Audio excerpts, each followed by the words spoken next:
Hey, you are now listening to the Graceway Podcast. Let's talk. All right, so welcome everybody to Let's Talk. My name is Jeff Adams, and I am on special assignment in Valladolid, Mexico. And I am here to talk with Pastor Tim Dunn about a fascinating and very important message today on the theme of discipleship.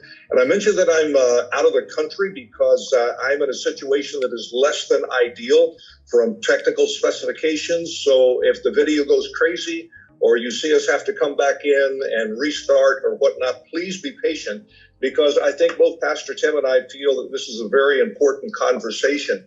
And Pastor Tim, with your permission, while video is still working, in Spanish we have a saying, echarle flores, which is kind of roughly like, I want to give you some props, bro.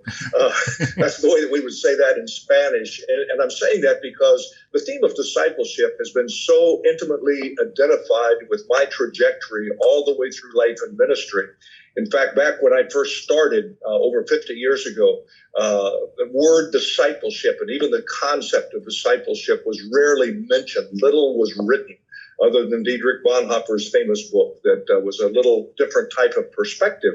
And so I have been a voice in this wilderness for a long time, and actually wrote a discipleship manual some years ago, much like two of the books that you held up in your sermon this morning. But from the beginning, I have screamed and yelled and done everything except dance on tables with a lampshade on my head to say that discipleship is not a study, it's not a course, it's not just information, it is more than that. And the thing that caught my attention today, I was thinking and reflecting as I listened to you deliver your message this morning. When we started out, the concept that most churches had of discipleship was attending church. And my burden was, no, it's got to be more than that. It's got to be more than that. It has to do with truth, and it has to do with life. And so all of the effort that we made in Graceway during the 30 plus years of my leadership were to add that dimension. And so what I'm hearing you say today, and it's not just today, you and I have talked about this topic endlessly since the time that you arrived on the scene, but I just want you to know, and our listeners to know, that what you were talking about this morning to me is taking another growth step in the trajectory of Graceway as a church body. In other words, I think that what we were lacking a dimension still, and that dimension was the relational dimension that makes discipleship much more holistic than what we had seen that. And I mention that because sometimes I'm sure you've heard it, and I've heard it like, oh, back in the day when we used to have these lessons and we used to have this and that. Well, that was great back in the day. But churches, like people, have to continue growing. So Pastor Tim, I just wanted to give you a shout out and a thank you for leading our church to not just hold on to what was, but to build upon what was, to come to what can be. So thank you for that. And I'm gonna give you a chance to talk here. Well, no, I appreciate it. You know, I think sometimes, you know, what your relationship and mine is pretty unique. I mean, a long tenured guy and a new guy aren't supposed to get along as much as you and I do, let alone be as in lockstep as you and I are. And so some of the changes that we've made, I'm sure that some people are curious to hear kind of your perspective on them. And I know, because of the time that we've spent together, that they don't feel divergent to you at all, you know? And so it's interesting when I'm having conversations, it's really been the grace of God to me to feel like I have the blessing of the guy that I'm gladly succeeding, and that you've been willing to invest time into, I mean, literally dozens and dozens of hours around this conversation. So it gives me a lot of confidence to be able to stand up and say, this is how we're doing discipleship, and this is not different from what we used to do. This is kind of an evolution of what we want to continue to do. And so I'm grateful to you for that and appreciate your kindness in that regard. You used a phrase today, quoted a phrase that has been near and dear to me, covered by the dust of my rabbi. Yeah. And in fact, a few years before you came, one of the last series that I did with Graceway was on the book of John. And it had that very title, covered by his dust. Yeah. And you did a wonderful job of explaining what that means culturally and historically. And you did that in the context of saying that discipleship is much more than simply study. That's a great part of it. Yeah. But it implies that relationship. So what does it look like today, Pastor Tim, to be covered by the dust of the people or person that is responsible for helping me to grow as a disciple? Yeah. You and I have talked about this a fair amount on this podcast and in private, just about the strength of the mundane in the Christian experience, right? You think about what the disciples would have been with Jesus, and it involved, getting up in the morning, bad breath, looking for some food, heading off to whatever work they would have been doing that day, some teaching in the synagogue, all of those just kind of day in and day out realities. And for the Jewish consciousness, it was in the mundane, the following of the mundane, that the sacred could occur. And I think that we don't really have that framework here in the West. We think about the mundane as something I have to get past in order to get to the weekend or the thing I'm looking forward to, or any of those kind of things. And I think it shows up in our religious experience, right? We aren't as solid on the anonymous mundane as we are on the big room experiential. But I am fully convinced that it's in the anonymous mundane that the sacred really shows up. And so in things like spending time in the Word every day, spending time in prayer every day, spending time in community every day, giving off of every paycheck, serving, all of these things that are really pillars of the religious experience, but for some reason have kind of lost their shine over time. I think in the example that you're referencing, covered in dust, the vast majority of that would have been the mundane experience. The vast majority, high 90th percentile. And I think the Christian faith is the same. And I think that as open as we need to be to God doing the miraculous and the transcendent, we also need to believe that God shows up on a Monday morning, when I have bad breath and, a headache from, whatever. And how do I daily commit and surrender myself to where God's taking me in that day? That's. I love the way that you express that. And you and I have both commented, you made a reference to this in your message this morning, that somehow these early disciples of Jesus managed to make disciples without a New Testament. Right. Yeah, it's incredible. So it has to be more than simply good biblical teaching, although as important as thankful for it as we are. Yeah. Well, you did something else this morning that pleased me and surprised me. When you came to the heart of your message, you kind of used as your text statement this morning, John 17. Yeah. And you drew from that text the three things that you referenced. Yeah. And I love that, because so many times when people reference making disciples, we think of 2 Timothy 2:2. Yeah. Take what you've received from me, pass it on to other faithful men who can teach others also. Yeah. But my question to you, I think I know your answer, but I think it's important for you to say this. So is there a difference between John 17 and 2 Timothy 2:2? Or are they really one and the same, and we misunderstand Timothy 2:2 because we look at it through Western eyes? Yeah, I appreciate you putting the beach ball on the tee and giving me a red bat here. But they're the same. I do think, though, that was something I was trying to do was connect discipleship more to Jesus than Paul. I think that sometimes we are pulling fragments together of what Paul did and what Paul wrote to a variety of churches to come up with a macro theology of discipleship, instead of just going simply to Jesus, the head of the church, the savior of the church, really just praying through what he hoped the church would become and do. And so there's nothing wrong with Pauline expressions of discipleship, for certain. But I think any good theologian would say between the two, let's take the Jesus, the high priest prayer, and at least start there. And I tried to do that. I had actually never heard somebody come up with, I'm sure far smarter, more God-fearing people than me have taught that. I just hadn't come across it. But just as I was trying, you want to tie discipleship to the person and work of Jesus. and how does his influence and perspective and desire affect our daily lives. And so, he tells us we have in the sovereignty of God his hopes for what we would do and become. And I just thought, man, that what a simple and interesting way to say, what if we centered our discipleship programming, whatever that means, on just the things Jesus hoped the church would do. And but no, the same. Paul is not the fourth person of the Trinity, right? Paul is trying to implement what he understood Jesus' intent for the church to be as well.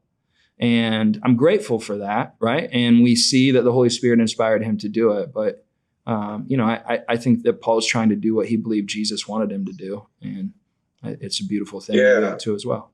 I love what little I heard of your answer. We split out again. I mean, that's why people love this podcast so much. Where else can you get stuff like this, folks? I mean, two guys trying to have a conversation from one country to another on a weak internet connection. But one of the things that I said, and I think this was about the time that you lost me, I was asking you to talk about the difference between those two texts. By the way, I have seen John 17 used in that context of modeling discipleship after Jesus, and I've taught that myself. But what I was saying at the end of my comments were, are we perhaps looking at 2 Timothy 2:2 through Western eyes? Yeah.